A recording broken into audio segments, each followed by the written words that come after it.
Hello friends, how are you? Good evening. మీరు మా ఛానల్లో సుస్వాగతం. మనము ఒక చాలా ముఖ్యమైన విషయము మనం మాట్లాడుకుంటున్నాము. ఎందుకంటే ఈ రోజున మార్గేజ్ అనే ఒక లోన్ ప్రాసెస్ ఎలా చేయాలి, ఓకే, అది దానికి కావాల్సిన చెక్ లిస్ట్ ఏంది, ఓకే, బిజినెస్ అయితే ఏం తీసుకోవాలి, ఓకే, ఎంప్లాయ్ అయితే ఏం తీసుకోవాలి, ఎన్ఆర్ఐ అయితే ఏం చెక్లిస్ట్ తీసుకోవాలి, ఓకే.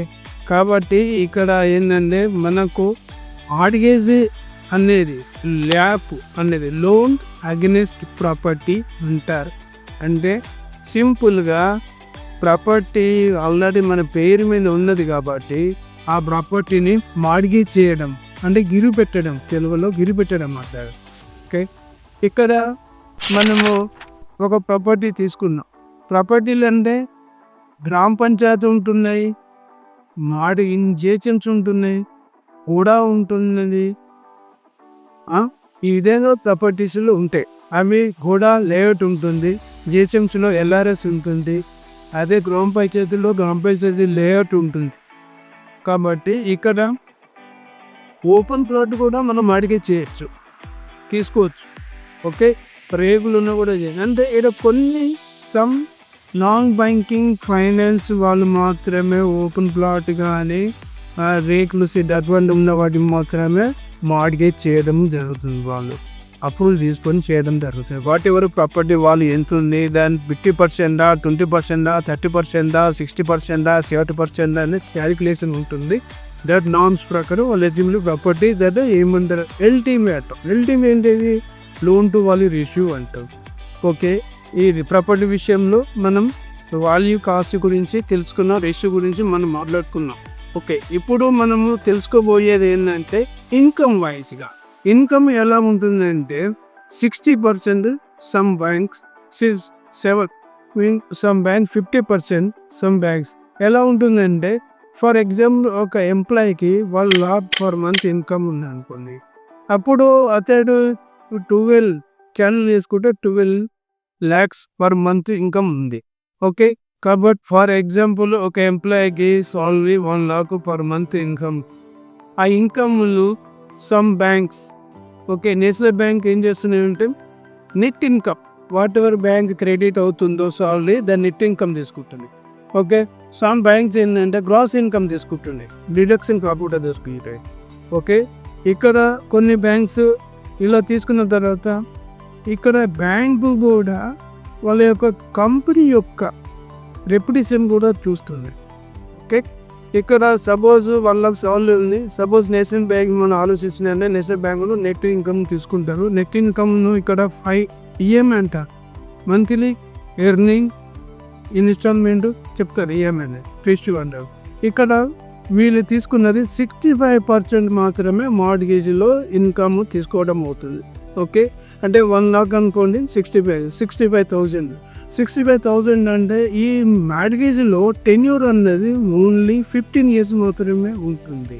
ఓకే, ఆ ప్రకారంగా మనం చూసుకున్నట్టుంటే నేషనల్ బ్యాంకులో మీకు 10.2 కానీ 10.8 కానీ 10.8 కానీ 11 కానీ % రేట్ ఆఫ్ ఇంట్రెస్ట్ ఉంటుంది. That your CIBIL depend that 700 above ఉన్నట్టు అయితేనే మీకు ఈ రేట్ ఆఫ్ ఇంట్రెస్ట్ కన్సిడర్ అవుతుంది.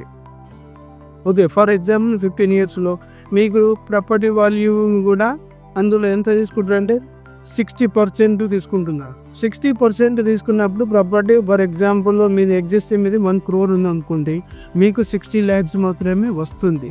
ఓకే, మీ ఇన్కమ్ ఎక్కువ ఉన్నా, ఒకవేళ మీ ప్రాపర్టీ ఎక్కువ ఉన్నా, ఇన్కమ్ తక్కువ ఉన్నా, విచ్ ఎవరు లో అంటే ఇన్కమ్ తక్కువ ఉంటే ఇన్కమ్ కన్సిడర్ చేస్తాము, లేకుంటే ప్రాపర్టీ తక్కువ ఉంటే ప్రాపర్టీ తీసుకుంటారు. సపోజ్ ఒక ఎంప్లాయీకి ఎలిజిబుల్ ఎక్కువ ఉంది, ఓకే, ప్రాపర్టీ ఎల్టీవీ తక్కువ ఉంది, అప్పుడు ఏం చేస్తాం, ఎల్టీవీ తీసుకుంటాం, ప్రాపర్టీ వాల్యూవే తక్కువ కదా అని కన్సిడర్ చేస్తాం. ఒక పర్సన్ ఏముంది, ఆ ఇన్కమ్ తక్కువ ఉంది కానీ ప్రాపర్టీ వాల్యూ ఎక్కువ ఉంది, అప్పుడు ఏం చేస్తాం, విచర్లో ఏది ఉంది, ఇన్కమ్ తక్కువ ఉంది, లో ఉంది, కాబట్టి అప్పుడు ఇన్కమ్ కన్సిడర్ చేస్తాం. ఓకే, ఇక్కడ మార్గేజ్లో ఒక క్రైటీరియా ఉంటుంది. సిబిల్ అనేది 700 ఎబోవ్ ఉంటే మాత్రమే సిస్టమ్ జనరేట్ చేస్తుంది శాంక్షన్ చేయడానికి, అప్రూవల్ వెళ్ళడానికి, లాగిన్ చేయడానికి. ఓకే, 700 ఎబోవ్ లేనట్టుంటే 600 బిలో ఉన్నా కానీ 700 బిలో ఉన్నా కానీ not achieve that system generate. RBI norms this. Okay, కాబట్టి ఆ విధానం ఉన్నప్పుడు మాత్రమే ఫైల్ మూవ్ అవుతుంది. Okay, bank observation that is first that జరుగుతుంది. ఓకే, ఇప్పుడు ప్రాపర్టీ ఎక్కడెక్కడ మనము మార్టిగేజ్ను వాటికి లోన్ చేయొచ్చు అనేది విషయము మనము క్షుణ్ణంగా తెలుసుకోవడానికి ఇప్పుడు వెళ్తున్నాం. ఏంటంటే గ్రామ పంచాయతీలో నేషనల్ బ్యాంక్ ఇవ్వవు. ఓకే, కూడా లేఅవుట్లో నేషనల్ బ్యాంక్ ఓన్లీ బిల్డింగ్లు ఉంటే వాటికి ఎల్ఆర్ఎస్జిహెచ్ఎంసీలు ఉంటే కూడా లేఅవుట్లో కూడా కూడా లేఅవుట్ ఉంది, ఫైనల్ లేఅవుట్ ఉంది, బిల్డింగ్ కన్స్ట్రక్ట్ చేయడం ఉంటే ఈ నేషనల్ బ్యాంక్ మాత్రమే ఫండింగ్ ఇస్తున్నాయి. ఓకే, అదే గ్రామ పంచాయతీ ఉన్న గ్రామ పంచాయతీకు మాత్రం ఇవ్వవు.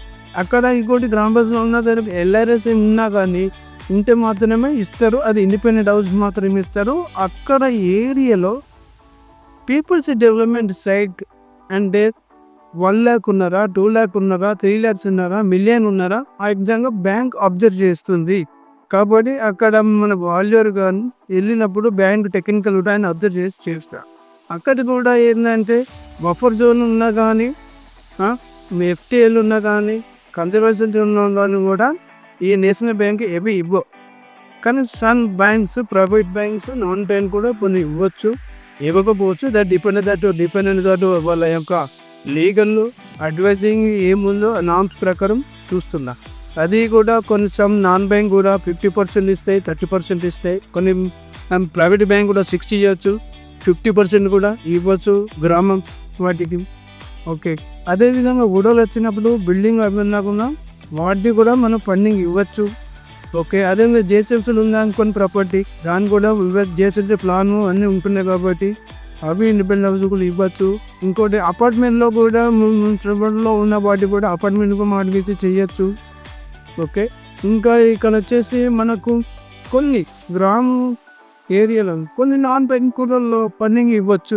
అది ఇన్కమ్ వైజ్గా ఆడ డెవలప్మెంట్ సైట్, ఆ సైట్కి కరెక్ట్ ఉందా లేదా, లేకుండా కూడా డెవలప్మెంట్ సైట్ ఉన్నాయి అవి కూడా ఓపెన్ ప్లాట్ కూడా ఫండింగ్ చేయొచ్చు. ఓకే, ఇక్కడ మనము తెలియజేసుకున్నది ఏంటంటే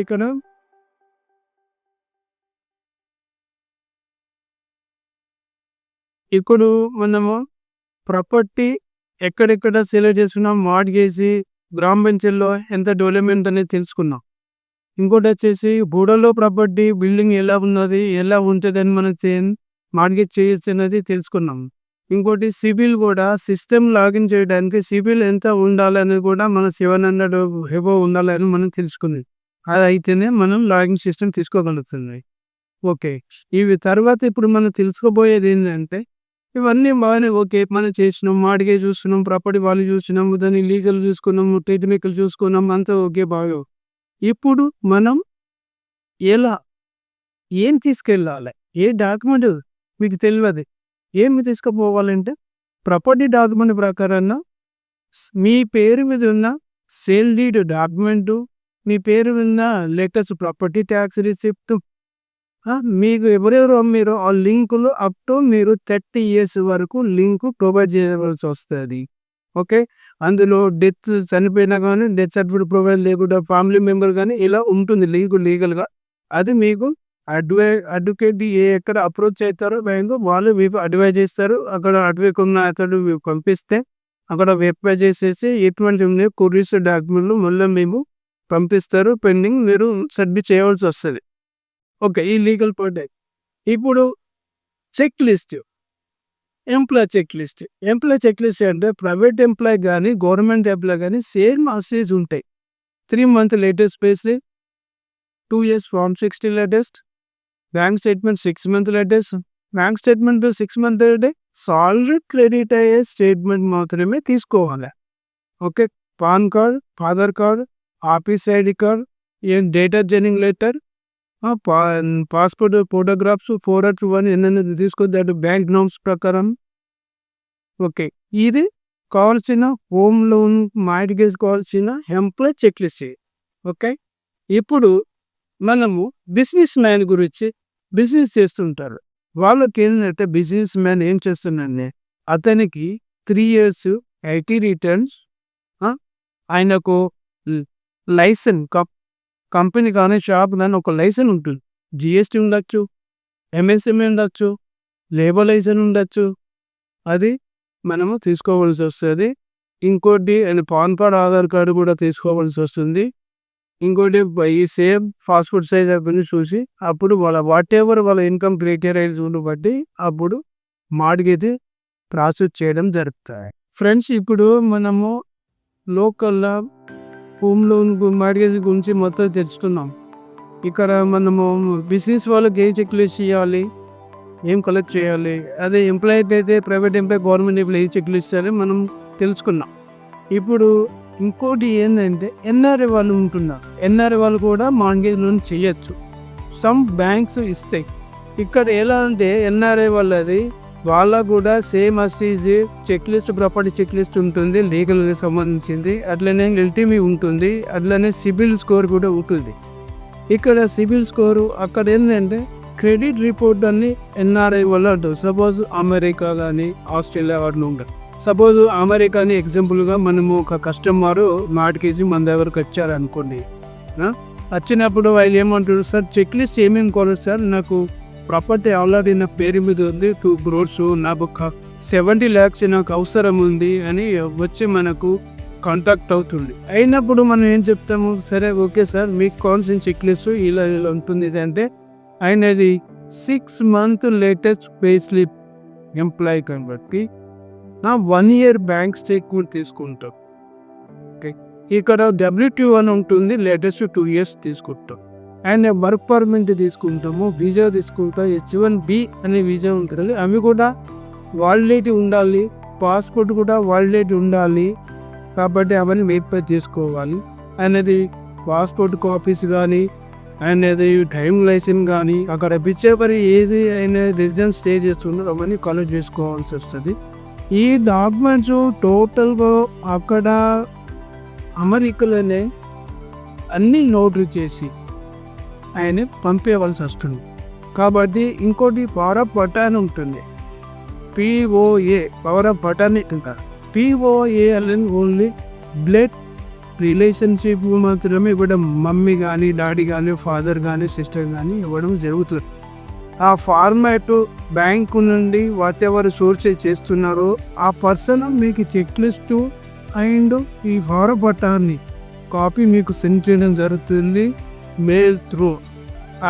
ఆ విధంగా అప్లికేషన్ కూడా, హోమ్ లోన్ అప్లికేషన్ కూడా పంపించడం జరుగుతుంది. అక్కడ ఈ పర్సన్ ఎవరు చేస్తుంది ఆయన మొత్తం మీకు ఎక్స్ప్లెయిన్ చేయడము, ఏడాది సైన్ చేయాలి, ఏమేమి చేయాలి నోటరీ, ఏమేమి చేయకూడదు నోటరీ, మీ కంపెనీది ఏంది ప్రొఫైల్, అవన్నీ వెరిఫై చేసి వర్క్ పర్మిట్ అవన్నీ అక్కడ మీరు ESL కంపల్సరీ నోట్ చేసి విత్ సైన్ తోటి మీరు పవర్ ఆఫ్ అటార్నీ కూడా ఇండియా కాన్సులేట్ కానీ మెజిస్ట్రేట్ నుండి కానీ టూబీ నోటరీ చేసి అక్కడ ప్రాపర్టీలో ఒక్కరున్నారా, ఇద్దరున్నారా, ఒకరు పంపించాలి, పవర్ ఆఫ్ అథరైజ్ చేయాలి ఇక్కడ ఇండియా వాళ్ళకు. అవి అక్కడికి వెళ్ళి కొరియర్ ఇండియాకి వచ్చిన తర్వాత పవర్ ఆఫ్ అటార్నీ ఇండియాలో వాలిడేషన్ చేయాలి. ఎక్కడ చేస్తామో వాలిడేషన్, DROలో డిస్ట్రిక్ట్ రిజిస్టర్ ఆఫీసర్లో వాలిడేషన్ చేయాలి. చేసిన తర్వాత ఫైల్ తీసుకొని బ్యాంకుకు ఈ ఇచ్చిన కొరియర్ ఏది ఉందో, ఫారిన్ కొరియర్ పంపించిన కొరియర్తో పాటు ఈ వాలిడేషన్ చేసిన కాపీ ఇవన్నీ తీసుకొని బ్యాంకు వెళ్ళి ఫైల్ తయారు చేసి ఫైల్ సోర్స్ చేసి ఫైల్ సబ్మిట్ చేసినట్టు మీకు లాగిన్ అవుతుంది. ఈ విధంగా NRI చెక్ లిస్ట్ కలెక్ట్ చేసుకోవడం, ఈ విధంగా ప్రాసెస్ చేయడం జరుగుతుంది.